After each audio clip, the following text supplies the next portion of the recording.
To wrap it up and get us to our morning tea break, a customer engineer at Google Cloud who specialises in threat detection, 15 years of experience in the managed security service and the CM space to help customers improve their detection capabilities and identify threats unknown to their environment. He's presented by one of our sponsors, VirusTotal. Thank you so much, VirusTotal, from Google Cloud, talking about threat intelligence without context is just noise. This is Alvin Lung. Give him a round of applause. Alvin.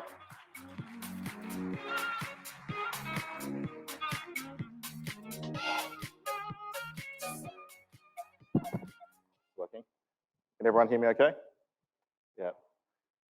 Well, thank you for joining me with this talk about threat intelligence without context is just noise. And as I already introduced, my name is Alvin Lung, and I'm a customer engineer at VirusTotal.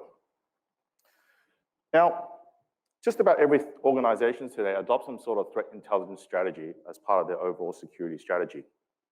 And what I'm going to talk about today are some of the ways to deploy a better threat intelligence strategy and how to build that solidly into your organization to provide the desired results.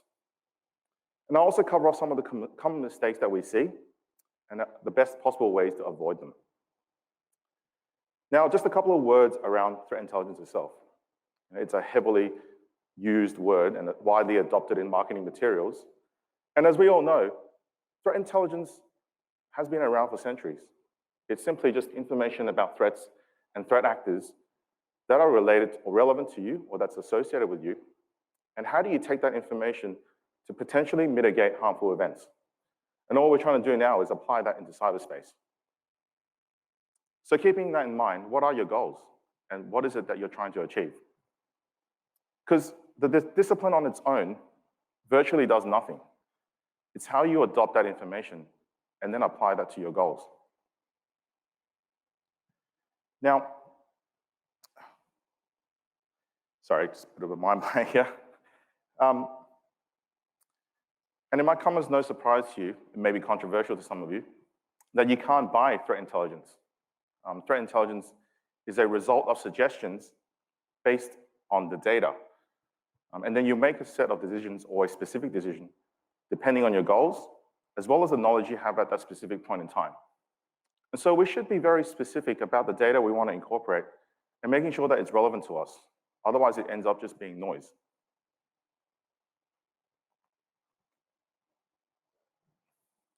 Now, how successful our investigations are depends on our methodology. And this very much applies to threat intelligence as well. Now,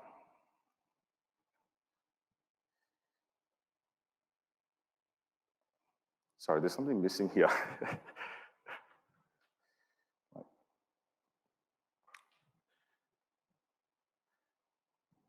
Now, I'll cover off some of the most common use cases that are commonly used with threat intelligence.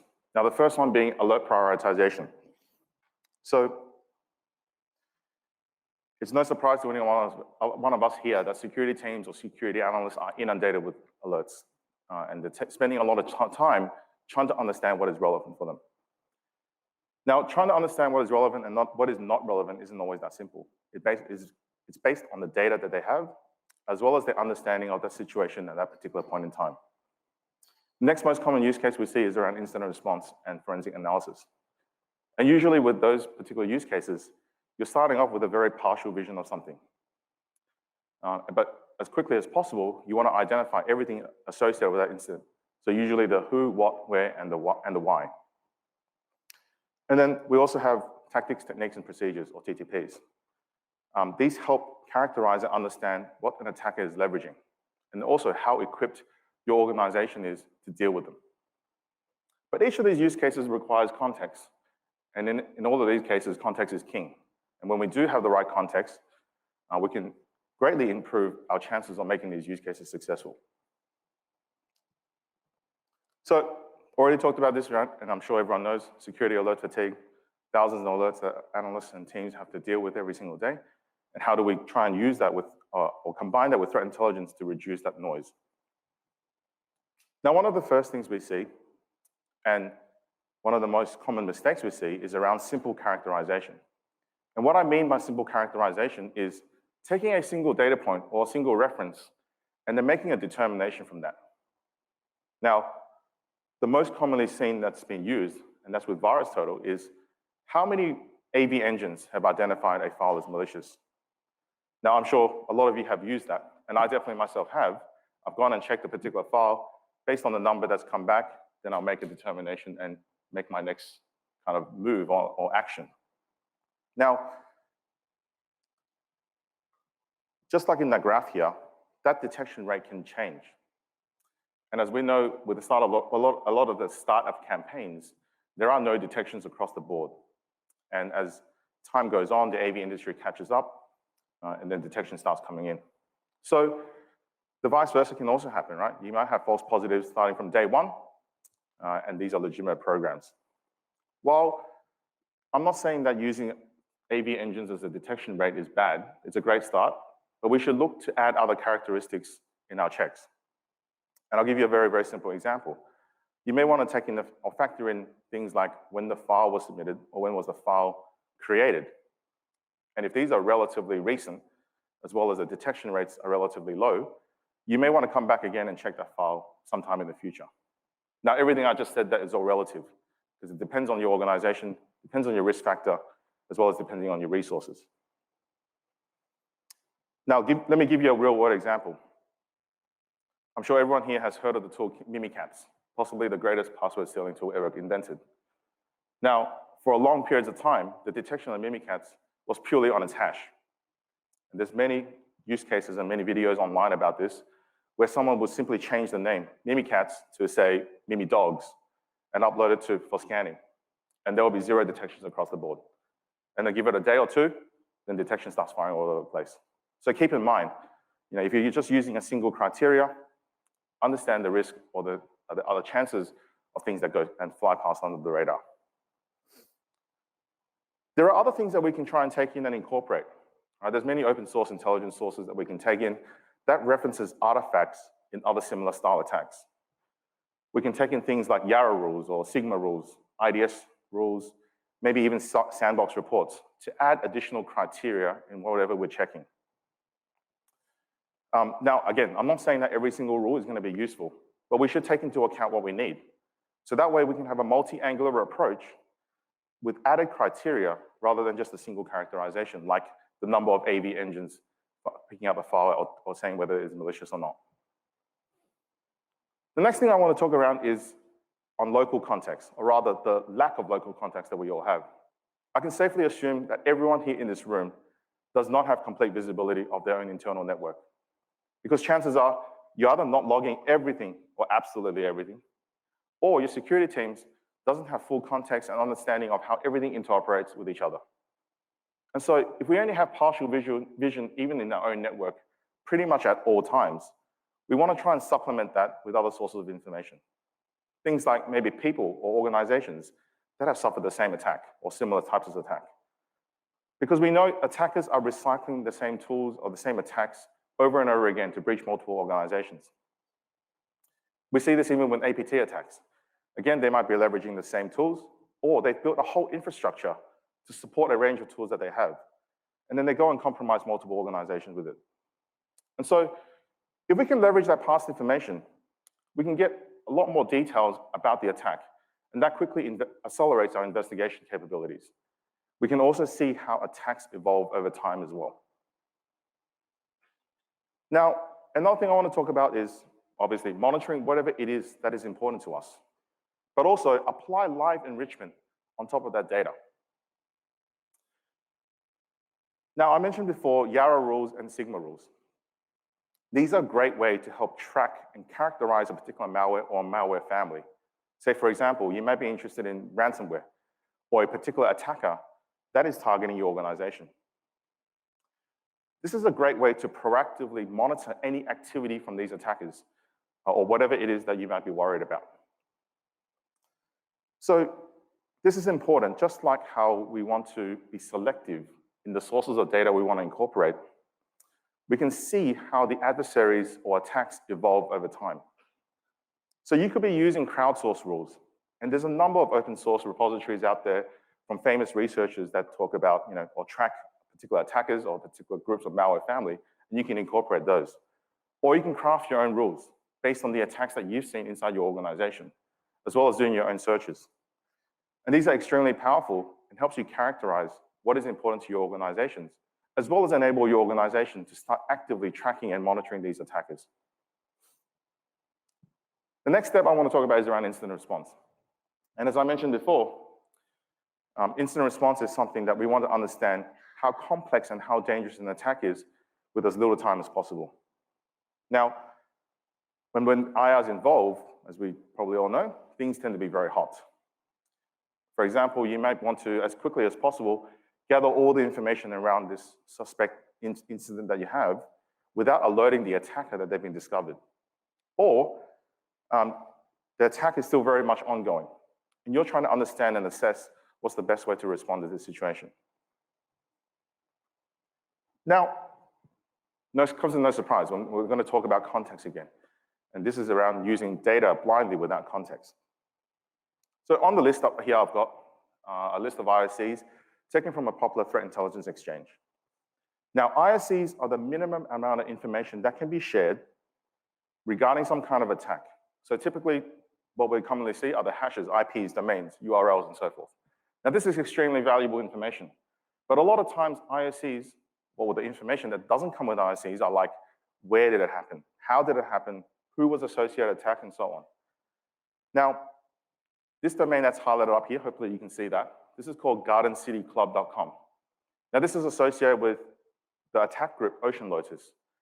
And for those that prefer numbers, this is APT32. Now, if you have that information, you're going to say, if someone goes to that domain, that's probably a good hit, right? We know that it's malicious, or it's known to be malicious. It's associated with APT activity. But if you dig a little bit deeper, into what's actually involved, this domain is a legitimate website. It's about a golf club in Cambodia, and APT32 compromised this website.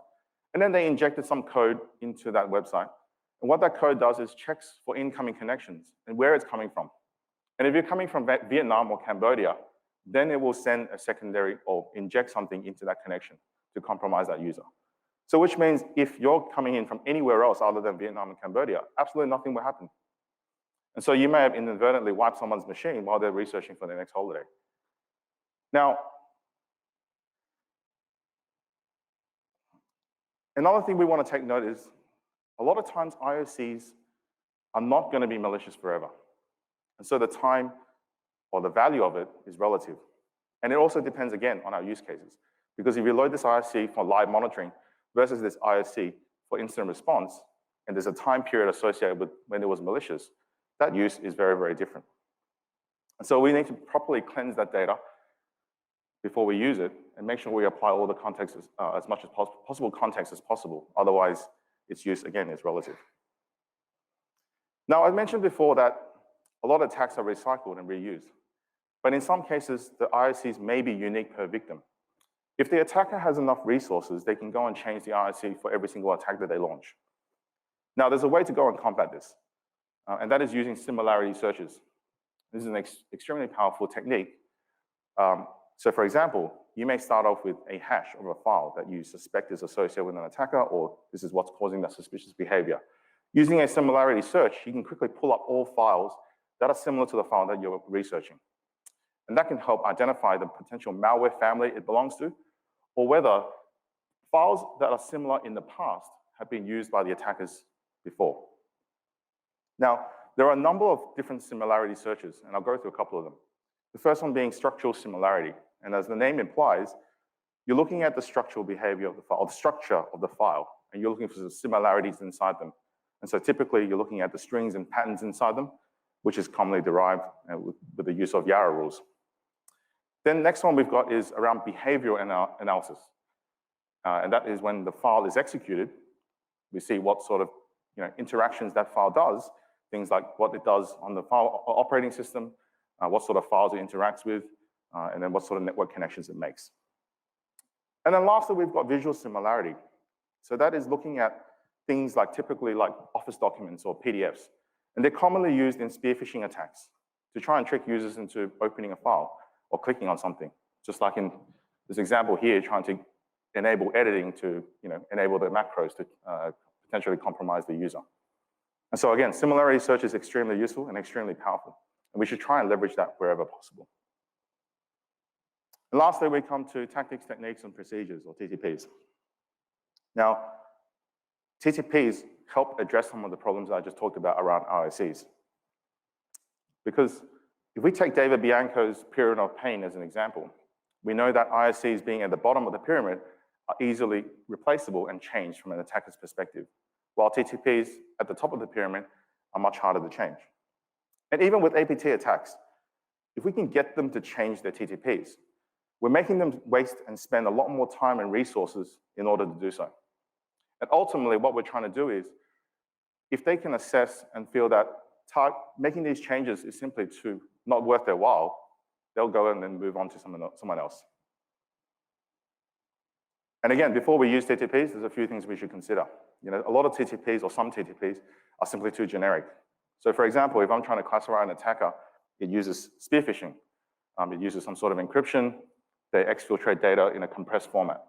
Now, even with all those three TTPs combined, that's really not saying too much, nor is it helping you classify any specific attacker. Now, another thing that TTPs don't tend to do very well is we don't track it as it evolves. And what I mean by that, if we use the attack matrix as an example, we tend to use it in a very, very static way.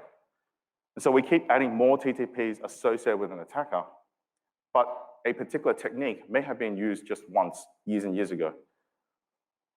And so we should try and use time references so that we can see how these TTPs evolve and also whether they're still relevant for us. And then lastly, TTPs don't generally tell us which ones are being automated from the attacker's perspective and which ones are being manually executed through the malware that they're distributing. A bit of a technical detail here inside one of these TTPs, right? Having said everything that we need for consideration, there's still a lot of things that we can use with TTPs that can be very, very interesting. Now, take this as an example. We can actually derive IOCs through this TTP. Now, this attacker is using a self-signed certificate. And inside that self-signed certificate is a serial number. And so this attacker is reusing that certificate with that serial number over and over again. And so you can easily craft a Yarrow rule, and that will pick up all the malware and potentially future variants of the malware from this particular attacker.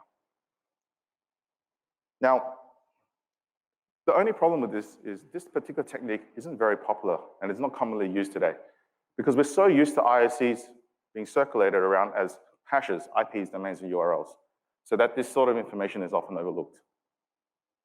Or our tools are so commonly used in incorporating those information that we don't know how to make use of this. So keep this in mind that when we're trying to incorporate additional details, that we should be open into taking all sorts of information and making use of them wherever possible. Now, I talked about before some of the tools that we can leverage. Sorry, no, that's the next slide. Here, we're talking about what sort of TTPs may be generated when a file is being executed.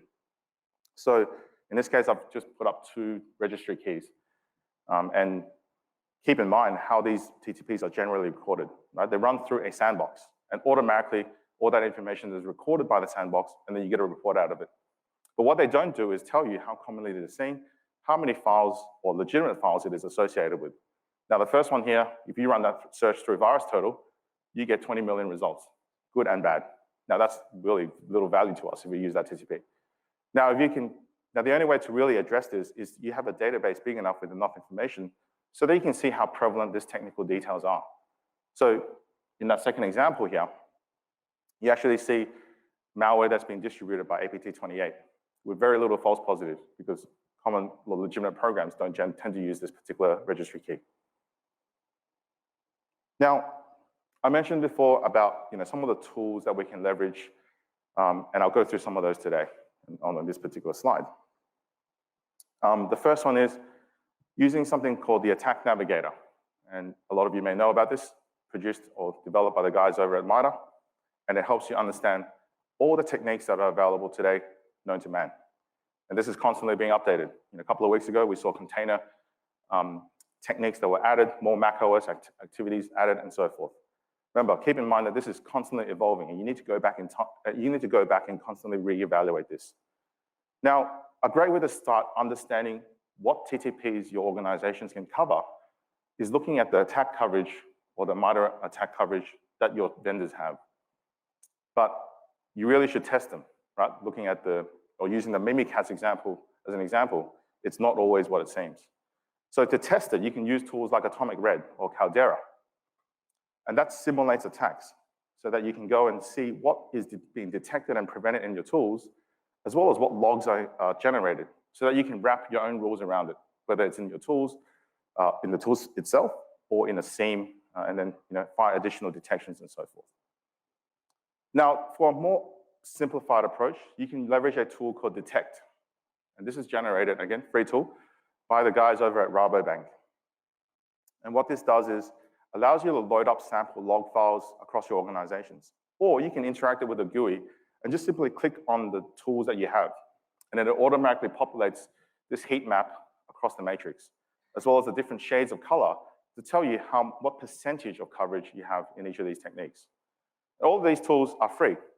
All of these capabilities are well within your grasp for you to go and understand where your gaps may be and where you want to spend your time and resources in addressing those gaps. Now, this is my last slide, so you guys can all go to morning tea after this. Campaigns do not end the day that they're discovered or when the TTPs and ISCs are published. In some rare cases, they do, but most of the time, they absolutely do not. Attackers still leverage the same tools, or they evolve their tools to keep compromising organizations. Now, let's take Hafnium as an example. We saw more organizations get breached after the attack was disclosed because attackers knew how to leverage it, and organizations simply tend to be slower to keep up. Now, to summarize, if we're just blindly using threat intelligence without context, all we're doing is simply adding very expensive alerts to our already inundated security teams. Now, I'm not saying that we can stop all attacks. That's absolutely not the case here. But if we take some of the lessons learned and apply, or improve our use of threat intelligence, we can greatly reduce that blind spot window or the dwell time that attackers tend to have. So that is from the moment that attacker gets through your defenses to the time it takes for you to detect, understand, and evaluate the impact, and then make an informed decision on the best possible way to respond. Thank you.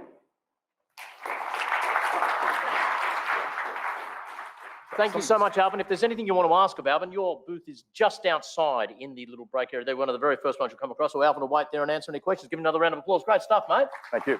Thank you, Alvin. We are going to have a little break now. It is a perfect chance to check out some of our sponsors. Thanks again to VirusTotal for providing us with Alvin today. Last year was a really tough year, the virtual thing for sponsors. The event was still great, but let's be honest, when you're at home, you don't then really zip off into the virtual sponsors lounge as much as you might. It's only possible to have this fantastic event because of the work of the sponsors. So get out there and say hi to a few of them. Check out what's on offer, many wonderful prizes and little additional catering and chocolate treats out there. Morning tea, lunch and afternoon tea will all be served in the exhibition area located over there in the marquee. After morning tea, we'll be breaking into concurrent sessions. This big room is going to break into 3 rooms. That's Southport, Gold Coast and Surfers Paradise rooms. There's also the Coolangatta room located just outside and off to the side. Familiarise yourself with those and do us a favour, when you're coming back this afternoon for our big sessions, allow an extra 5 minutes just with the app, swiping in and all that sort of stuff so that we are ready to go at time. We've got 2 great sessions this afternoon, including the Ask Me Anything, as I said, with Troy Hunt. Take all your personal items with you as you exit the room, please, because we are setting this up for our multiple streams. And we will see you all back here this afternoon for a couple of sessions in advance of our dinner. Enjoy.